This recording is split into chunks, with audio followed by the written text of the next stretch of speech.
for any thermal protection system damage. Steve's at the controls here, and once this is complete, we fly out in front of the station out to a distance of about 300 feet and come down the velocity vector of the space station. This is a view of the space station rising in the aft window of the flight deck during the rendezvous pitch maneuver.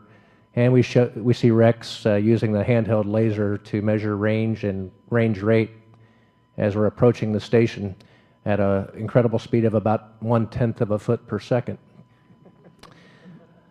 The video here shows Steve at the controls and the closure rate that we actually see. In a moment here, we'll speed this up, and you can see the docking systems coming together. Steve is controlling the orbiter to a tolerance of about 3 inches on these two huge vehicles traveling at 17,000 miles per hour. We get contact and capture of the space station, and congratulations on a job well done to the commander for just a great job of flying. We got the hatches open, and flight day 3 was also Peggy's birthday. We brought her a big module for her birthday present. The inside of Node 2 is a big, beautiful, bright place, and you can see after a couple of days of being trapped on the small confines of the space shuttle, we're happy to have a lot of extra room to move around in, but also a bit clumsy as well. It takes a few days to figure out how to move around in such a large volume.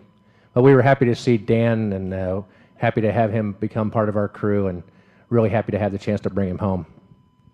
And then on the first night we had on the space station, Peggy and her crew were nice enough to invite us over to the service module to have dinner over there, and they brought out the best Russian food they had, and it was very good, very tasty.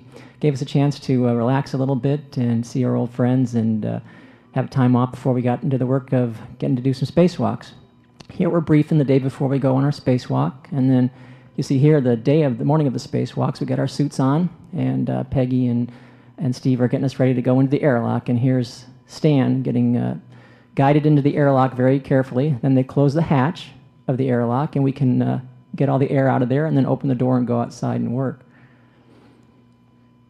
And here you see a picture when I opened the hatch for the first time on the first spacewalk, and right below me is the Swiss Alps. It was just a spectacular sight, and had a chance to look for a few seconds, and then it was go on outside and get to work.